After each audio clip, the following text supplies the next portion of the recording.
Hello students, welcome back to my channel. अगर आपने अभी तक मेरे चैनल को सब्सक्राइब नहीं किया है तो जल्दी से चैनल को सब्सक्राइब कर लो और बेल नोटिफिकेशन भी ज़रूर दबा देना ताकि आपको आने वाले वीडियोस के नोटिफिकेशंस टाइम पे मिलते रहेंगे। हम आगे का टॉपिक डिस्कस करेंगे इस वीडियो में। तो हमारा नेक्स्ट क्या था? Pressure regulating screw, right. ये आप देख सकते हो, ये अपर साइड पे होता है। जो मशीन के इस साइड पे स्क्रू दिखता है ना आपको, इसमें से धागा पास होता है, राइट। ये टेंशन रेगुलेटिंग स्क्रू होता है जो धागे के टेंशन को मेंटेन करता है। इसके ऊपर बहुत ज़्यादा डिपेंड करता है, जैसे मैंने आपको लास्ट वीडियो में भी बताया था, बहुत ज़्यादा इस पर डिपेंड करती है हमारी स्टिचिंग इवन होगी या अनइवन होगी, मतलब सही होगी या फिर प्रॉब्लम होगी।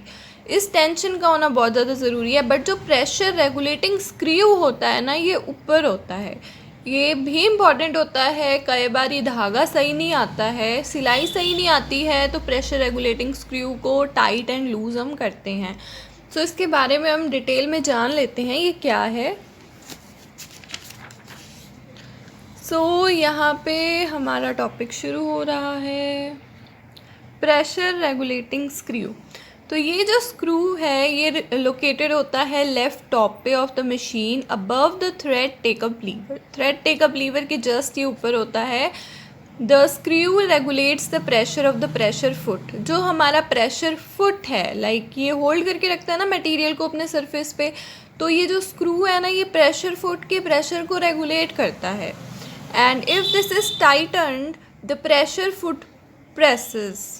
If this is tightened, the pressure foot presses hard. अगर ये बहुत ज़्यादा टाइट हो जाएगा ना, तो प्रेशर फुट जो प्रेशर डालेगा, उसको जो प्रेस करना होगा ना हमें, वो बहुत मुश्किल से होगा, हार्ड होगा। And if the screw is loose and, अगर हम स्क्रू को लूज़ कर देंगे तो जो प्रेशर फुट है ना, वो फैब्रिक को बहुत ज़्यादा टाइटली प्रेस कर देता है। फीड डॉग की बात करें तो it has teeth like projection. इसमें टीथ लाइक प्रोजेक्शन होते हैं जो कि मटेरियल को बैकवर्ड लेकर के जाते हैं जैसे ही हम उसे स्टिच करते हैं। मैं आपको दिखा देती हूँ, आप देख सकते हो यहाँ पे हमारे पास में होता है वो टिथ लाइक पोर्शन जो कि पीछे की तरफ धकेलता है कपड़े को। ये है हमारा, इसको हम फीड डॉग कहते हैं। उसके बाद बात करते हैं बॉबिन वाइंडर। तो ये बैलेंस व्हील के नियर ही सिचुएटेड होता है। ये हेल्प करता है थ्रेड को बॉबिन पे वाइंड करने के लिए। आपको पता होगा कि जो हमारी हैंड मशीन होती है ना, उसमें हम धागा जो है वो बॉबिन वाइंडर में आसानी से भर सकते हैं। तो बॉबिन वाइंडर होता कहाँ है वो भी मैं आपको बता देती हूँ। बॉबिन वाइंडर इस जगह पे होता है, बैलेंस व्हील के पास में। यहाँ पे बॉबिन डाल दी जाती है, फिर मशीन चला दी जाती है और यहाँ पे जो रील होती है उसको रख दिया जाता है। और यहाँ पे आप जब इस व्हील को घुमाते हो हैंडल से, बैलेंस व्हील को, तो धागा आसानी से उसके अंदर भर जाता है। फिर बात करते हैं स्टॉप मोशन स्क्रू की। तो ये सिचुएटेड होता है बैलेंस व्हील के सेंटर में, और जो मशीन जो है would not work when it is release. जब आप बैलेंस व्हील के सेंटर में स्टॉप मोशन स्क्रू को रिलीज़ कर दोगे, खोल दोगे, तब तो मशीन चलती नहीं है।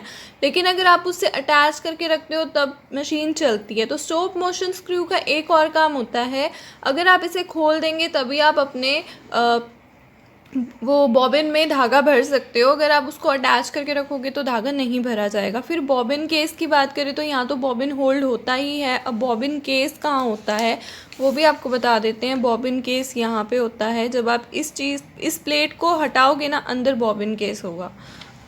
उसके बाद में बात कर लेते हैं स्पूल पिन की।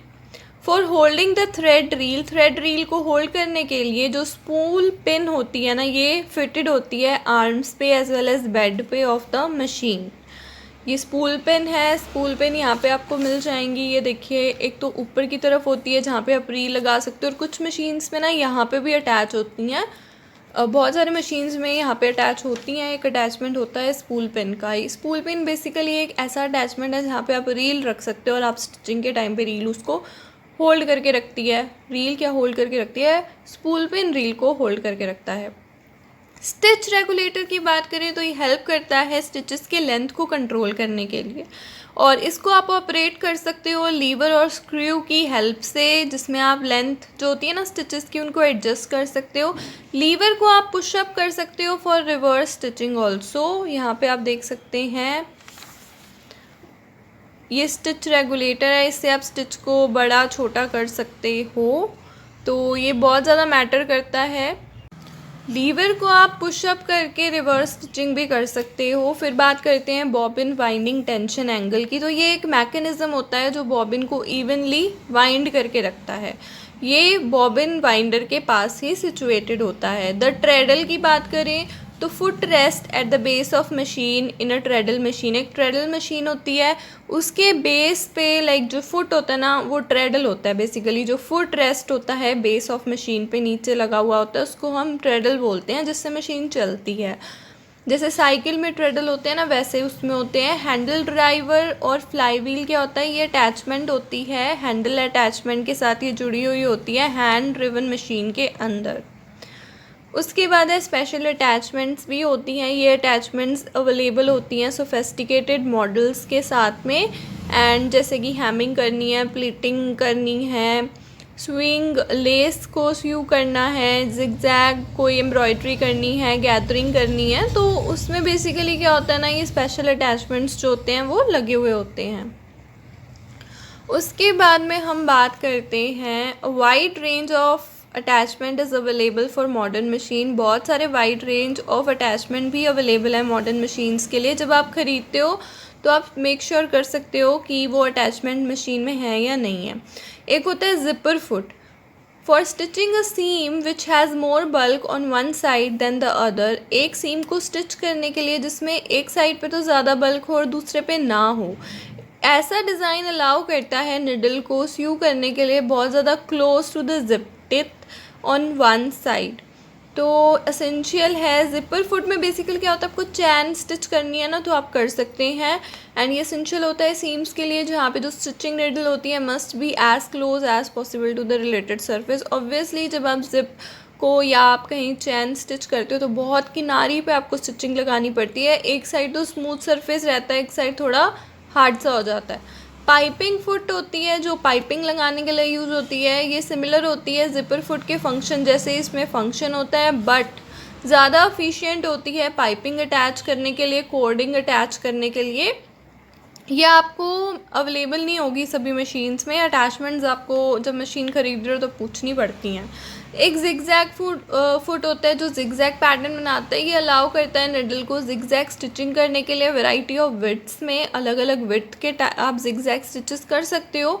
फिनिशिंग सीम एजेस के लिए एंड डेकोरेटिव स्टिचिंग के लिए, जैसे आपने सैटिन स्टिच करना है, अगर जो निडल है वो सेट है सेंटर ऑफ फुट में तो it can be use for normal straight stitching के लिए भी आप यूज़ कर सकते हो। अगर निडल सेंटर ऑफ फुट में लगी हुई है तो, नहीं तो ये जिगजैग पैटर्न में भी काम करेगा। ऑब्वियसली करेगा ही क्योंकि जिगजैग फुट है, एक अलग अटैचमेंट है। फिर है सीम गाइड। ये कीप करती है आउटर एज ऑफ फैब्रिक को on course when sewing seams. Like basically क्या करती है ना, ये जब आप सीम्स को स्टिच कर रहे हो तो ये जो आउटर एज होता है, बाहर का एज होता है, बाहर की किनारी होती है फैब्रिक को, उसको ध्यान में रखती है ऑन कोर्स जब आप सीम को स्यू कर रहे हो कि ताकि वो अच्छे से हो जाएं।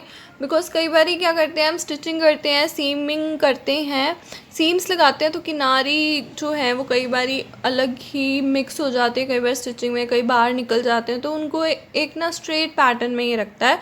अब बात करेंगे ऑपरेशंस की। ऑपरेशंस की बात हम नेक्स्ट वीडियो में करेंगे। लाइक थ्रेडिंग के बारे में हम जानेंगे, थ्रेडिंग क्या होती है, tension, winding the bobbin, machine में स्टिचिंग कैसे होती है। काफ़ी सारा मतलब बड़ा चैप्टर तो है ये, 3-4 या 5-6 वीडियोज़ इस पर आराम से बन जाएंगी। सो आपको वीडियो अच्छी लगे तो वीडियो को लाइक करना, शेयर करना ना भूलिएगा, चैनल को सब्सक्राइब करना ना भूलिएगा, बेल नोटिफिकेशन को दबाना ना भूलिएगा।